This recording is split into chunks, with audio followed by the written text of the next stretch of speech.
Welcome to join Techathon 2022.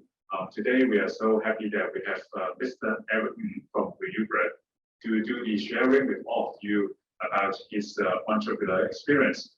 So let's welcome Mr. Eric. Thank you.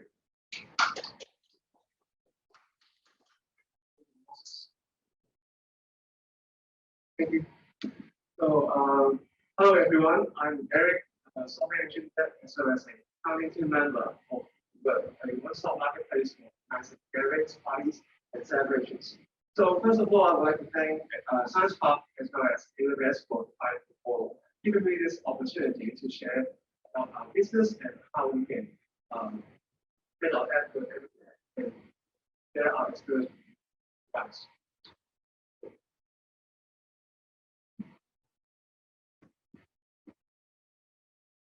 So before I start today, so let me go through what I covered in the channel. So first of all, I will talk about our business a bit and you have some background. And then as a tech guy, I will introduce tech stack and why we choose it to SI. And then next off, I will define some achievements or goals, achievement goals that we want to achieve and how we can achieve them. Okay, so for our company, ReuBird, it was founded back in 2018, and our goal is to help customers like all you guys to organize memorable and enjoyable gatherings and celebrations with your important ones. We start as a party room or party venue booking platform and surrounding this concept of having all you guys to organize events. We expand our spectrum of products on this platform. From only party rooms and to catering services like cakes or gifts or flowers or any other related services. So our goal is to fact that when you want to organize and gather with your friends, you can get all the services on our platform. And how we can make money is very simple. We just charge commission from each successful order from our merchant. Also, let me go through some important aspects or categories of our company. First of all is catering services.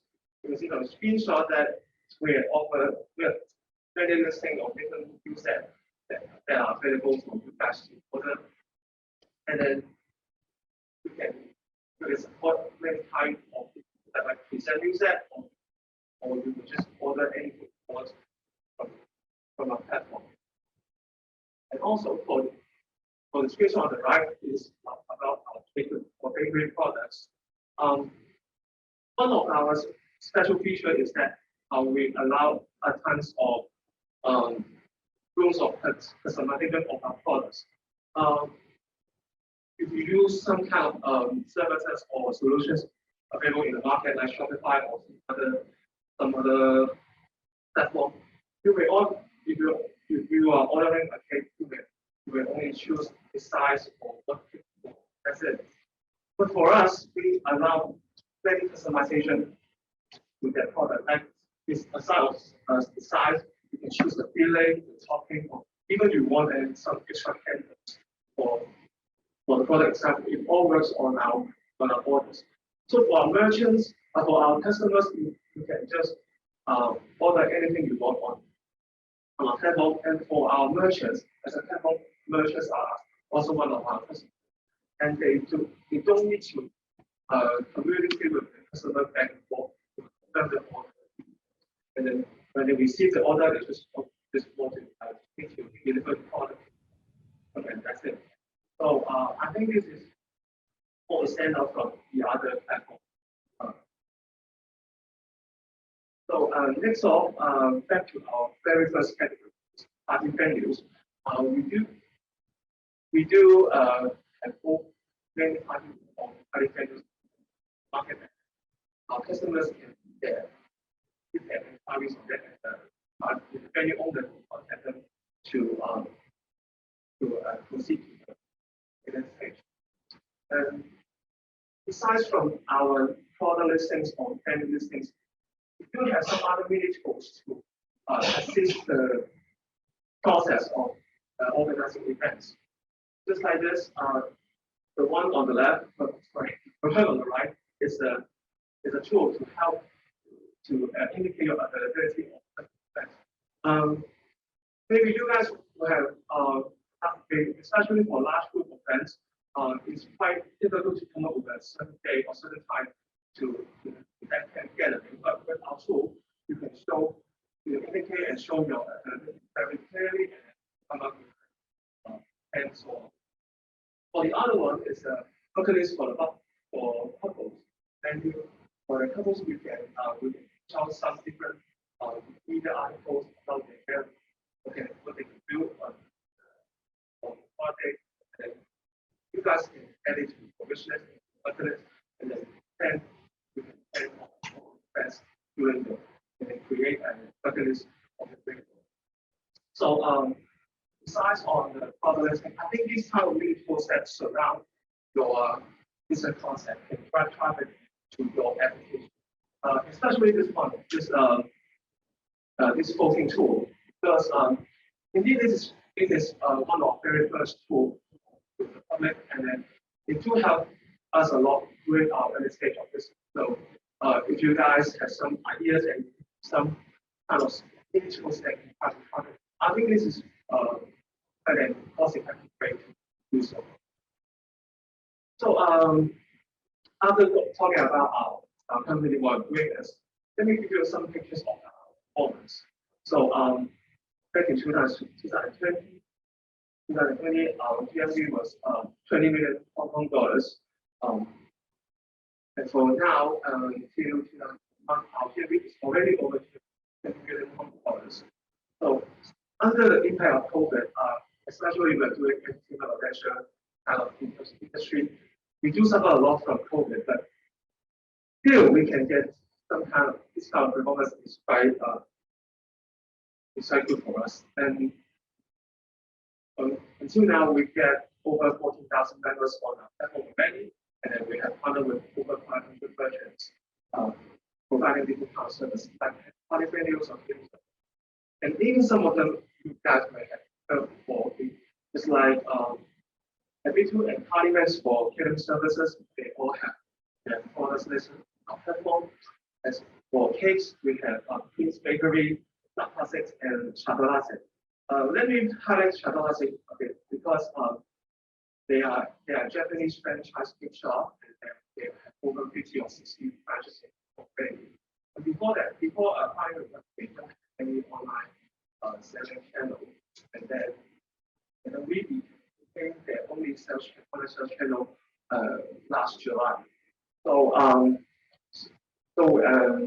it's still kind of a milestone for us because we can partner up with such a large merchant, and it's still kind of like a recognition to our business and our work for these 3 years. Okay, so after covering our business for a bit, let me go back to the text stack before. Also, for us, we choose first stack as our choice of text stack, which is MongoDB, Express, Vegas, and Gas, which is is there any reason behind that we choose this stack? Indeed, no special reason behind, because we just are familiar with this stack. And also it's quite a popular text stack because we can get regular support online or other things.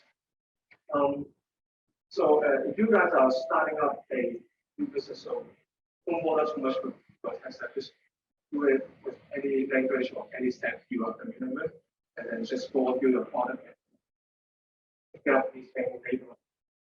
For hosting service or any other cloud service, of course we choose it. And the reason why we chose it, I will cover it later on. Okay. So back to our architecture.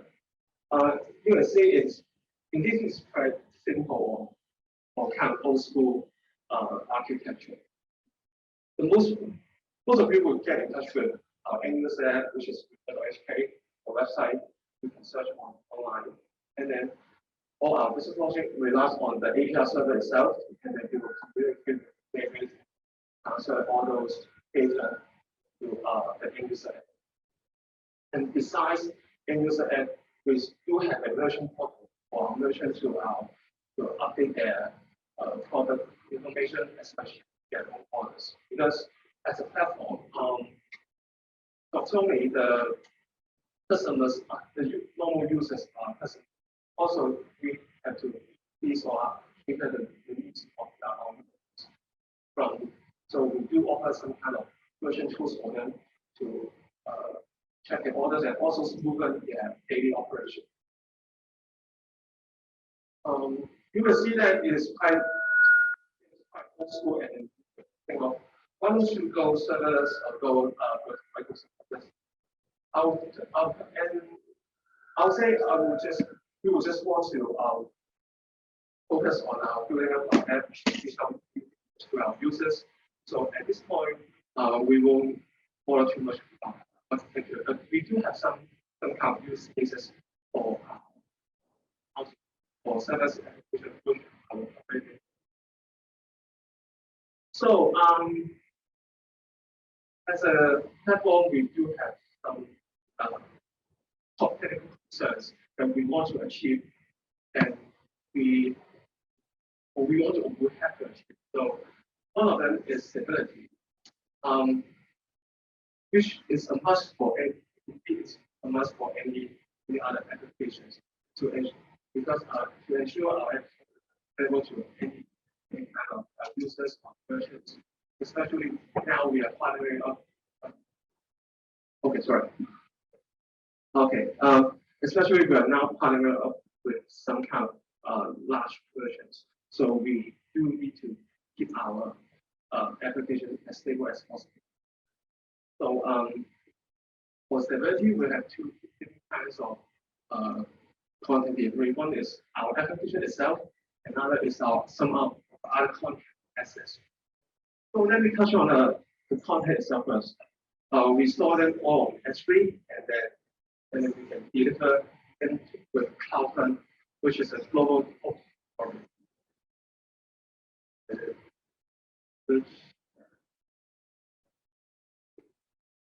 which is a global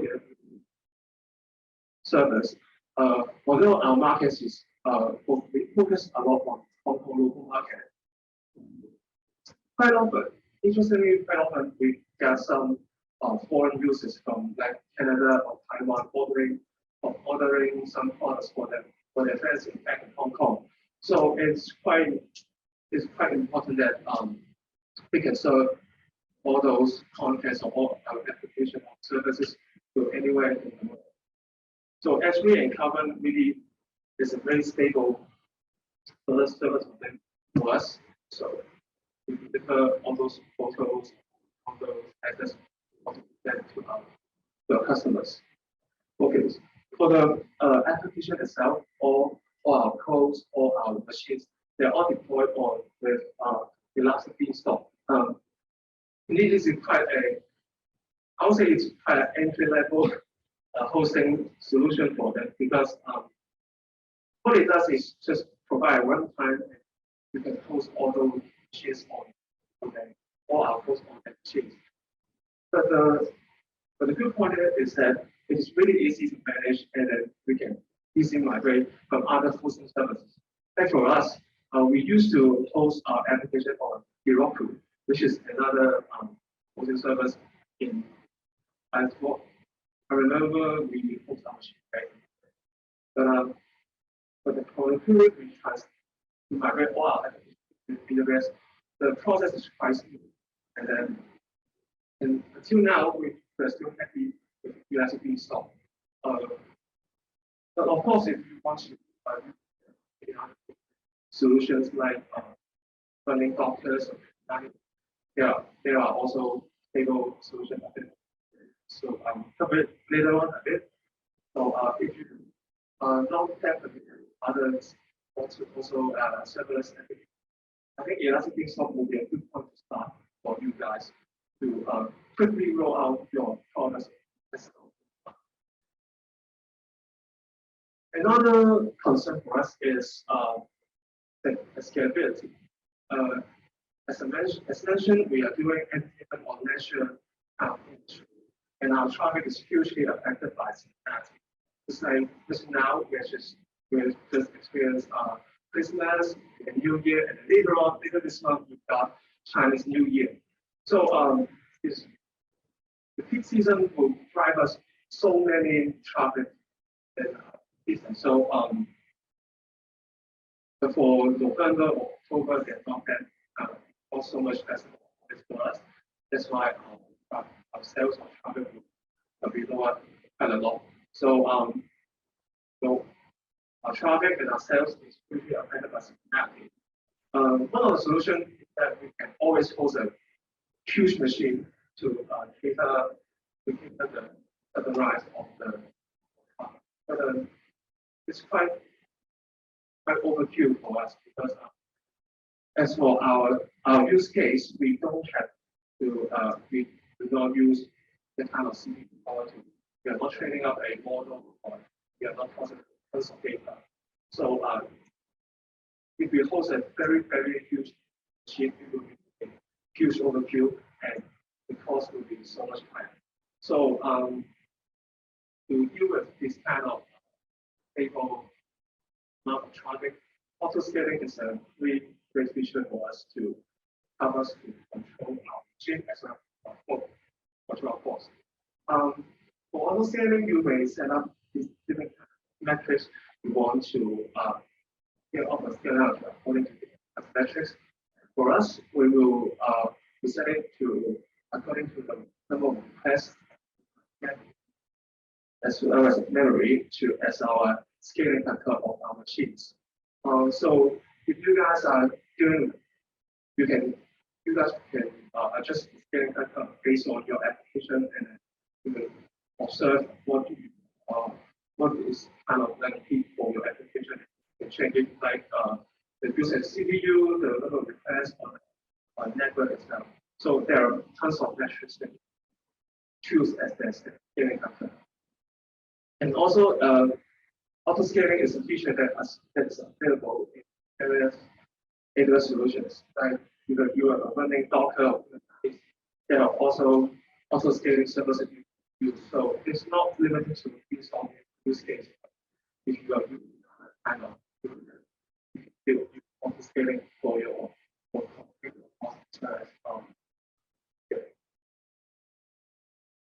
okay. Itself is about CRCD, which is integration and delivery. As a startup, one of the advantage for us to deal with large companies is our reaction speed. Quite often then we can receive some kind of user feedback and then we will react to it rapidly. Just like we will receive some kind of user feedback and we can do that for a new feature the very next day or right after that. So for a smooth CI/CD process, it's quite important for a startup to really compete for roll some new features effectively. So the solution itself is called pipeline, and then it will listen to changes code base. Because for us, we choose GitHub code base for the choice, and then whenever it listens to some kind of changes, it will start the deployment process immediately and automatically. And also, if there is any error or any failure during the deployment process, it will automatically move back to older versions in order to keep your application available. And also, it will allow different kinds of deploy policies. Like I mentioned, there are many hosting services, AWS like Beanstalk or Kubernetes or Dockers. Copilot all support all of them to deploy the code to all these kind of hosting. So you don't have to think you don't need to worry about what positive going and deploy with focus on. And another use case is to build up backup or testing environments. For us, for a single repository, we do have a backup branch for us a closed and isolated environment for testing or for rollback. So with full pipeline, we can deploy a new pipeline of backup machines and deploy a set of isolated machines. So if any bad things happen to our domain, switch directly to the backup machine. So to keep our app available. Okay, last of all, we for microservices. As mentioned, our main app is quite a monolithic architecture, still under monolithic architecture. But the latest trend, going serverless or the use of microservices is really the trend of tech. So we also get in touch with these services, and we will slowly migrate to microservices. The reason why we use have some kind of serverless application, there are two reasons behind. One is to reduce the load of data server, because there are some kind of really heavy load operations like generating documents or generating handling large files uploaded from our merchants or our staff. So for this, if you put it all in our API server, if something goes wrong, our whole system will collapse. Then we need to start over again, our machine again, and the downtime will be huge. So, but we just take it away and then put it into deploy to some other server application to reduce the load of our API server. Also, we have some mini tools or mini side features that we can test out and roll out very rapidly with Microservice and Lambda. So on AWS, there are two different kinds of microservices we can pick. One is Lambda, and the other is Elastic Container or ECS. So for ECS, it simply that means that you run a container on their servers. So you can manage your own cluster and containers. So with your application, it's quite straightforward. But I would like to highlight on Lambda itself because sometimes you don't need a complete stack of environment. Maybe you just want to build up a separate API endpoint, or you just want some kind of quick feature. So Lambda, for Lambda, you just need to write with any kind of language, or quite a lot of programming language you want. So you just write your own logic to run itself whenever you illustrate. For the trigger itself, and also it is really easy to integrate with AWS services, which later next slide I will have some examples with data. So also it is really useful for you to roll out quick prototypes for new features and products to test out the market reaction as well as to reduce the load of your own big app. Okay, so this I would like to cover some kind of example of the use of microservices for our own company. So let me start with the left, which is the PDF generation tool. Like I mentioned, for company, we do have a lot of documents that we need to process, like generating receipt reports to our own merchant, to our customers, as well as for our merchants, they will need documents in paper record to support their own daily operation.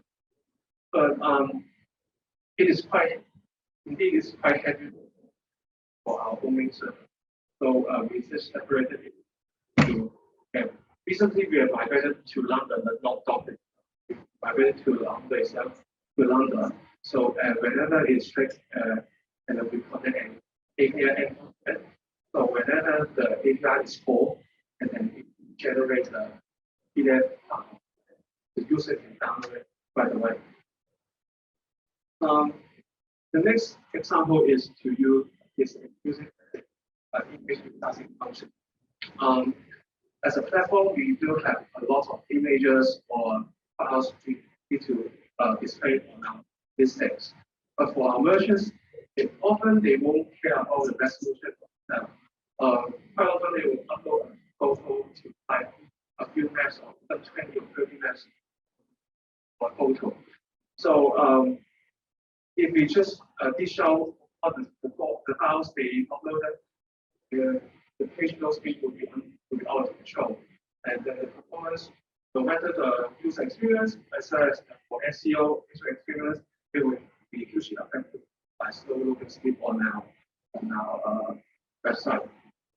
So we have an image processing function. So whenever the merchant or for us or our police upload some pictures or some photos on our system, and then the Lambda will listen to any upload events from that S3 bucket and it will automatically resize the photo to a certain resolution and upload it to a separate location. So we can make sure we are sure that all our photos on the system is under our control. The resolution will be too high, and then the loading speed will be too low. So one final example is to say watermark feature. Indeed, it is not for our current project of ReuBird, it's for another our project, but I think it's quite interesting case, so I would like to share with you guys as well. So for watermarking, it is very easy to process, to put watermark on photos of PDF, it's quite easy to do. But for video itself, it's quite hard to do so because the video often over an hour long, so much resources for your machine to run. So we found a solution that we can make use of AWS own service, which is media convert, and then it allows that to put on some overlay on your videos and to export them to another format available for streaming on the internet.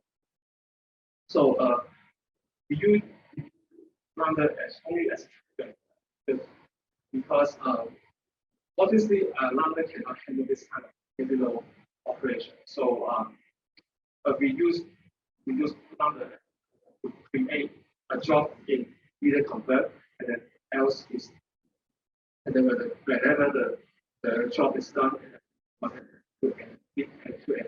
another Lambda to post a response to actual server to that the job is. So you will see the page is like this. There is an endpoint Lambda which triggers to a job, and after all, the job is completed and webhook is posted to hours. So it sort of demonstrated that how we can use Lambda which between the AWS ecosystem. I think this example is quite a good example of this kind of use. So no matter the Lambda service for your own very own or for figuring other services, I think Lambda or this kind of serverless triggers are very useful. Okay, so last of is not about technical side, it's about because we started to migrate to AWS back in mid 2019, and then by then we have several meetings with and consultations with the AWS solution architects, and then we get in touch with common practice industry as well as some industrial standards. Because as a startup, our team is quite young, and then we don't have so much working experience in the real world. Although we all of us have some kind of intern experience, all our colleagues are very full time right after graduating from university. So it's quite important that we keep in touch with the world and know what happened. Also, just like I mentioned for the bottom-up feature, indeed we have this idea and consult with the solution architect, and then they will give out. I would say give out when you fish out different kind of possibilities, how can achieve it with not only with AWS solution or with other solutions. So don't think that they're just sales and try to persuade you to do everything. They just list out some cost effective and also AWS also provides some great support to our community. And just like today, why I'm here this to share with you guys is also divided by I'm also divided by staff. So this kind of events or seminars or people from networking patients, it all helps to build up your own network, for you to meet up with different kinds of people and also exchange your ideas and thoughts about different kind of things. So I think this is quite important for a startup to because quite often you are facing with your team, but you can just focusing on product without knowing what's happening outside. Quite often it fails. So to know more about your company, as well as know more about the community, also know about your competitors, quite important for starters. Okay, so that's the end of my story today. And then if you have any thoughts, any more to me, just feel free to email any other ways. And again, thank you, Sanspark for having us with me today, and wish you guys all the best with your Thank you. Okay. So thank you so much, Eric. So if you have any questions, Eric, and the audience also, if you have any questions that you wanted to ask Eric, you can also type your questions. So any questions from the audience in the forum, just feel free to raise up your hand and you can ask Eric. Anyone? Yeah. You? Okay, thank you. And I want to know, how do you advise stores and merchants deploying your capital? Okay. For this part, at the very beginning, we do struggle a lot to get in touch with folks, because at the very beginning we are just nobody. Our team just went door to door to talk about it. And hey, would you want to become a merchant on platform by their own method? Quite often they got rejected at that stage, but just keep on trying to talk and see if they want this our own platform. And then later on, I think after half a year or so, we start to have some kind of brand awareness around the community. So we still keep on reaching out to different kind of merchants, but at the same time, a brand is kind of quite recognized especially in that party. And there are some merchants come to us. Can I become a merchant of the platform? So I would say at the very beginning we will be a structured phase, but as long as you can get past that phase, you can some other merchants will come to you. Joining your neighbor on your platform.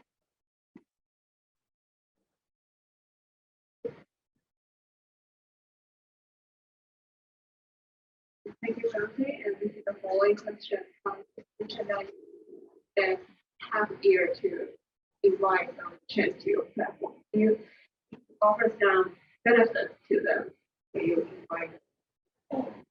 When we talking about the early versions, yes, we offer some really good, maybe a low commission rate, or even promising to put it in the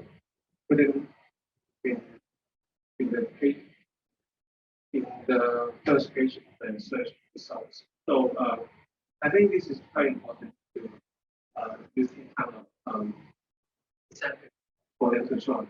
But later on, your friend is getting bigger, much bigger bargain power. So, I think kind of incentive have a lot of really things.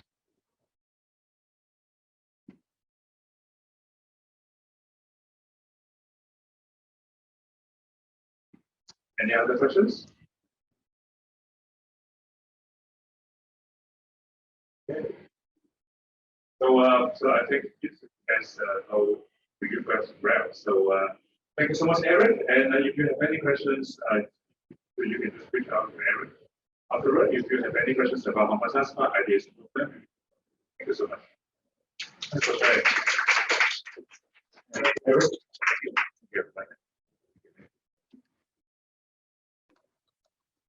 Okay, that's it for this morning, and we will have the other sharing sessions at 2:30 p.m. today. Thank you so much.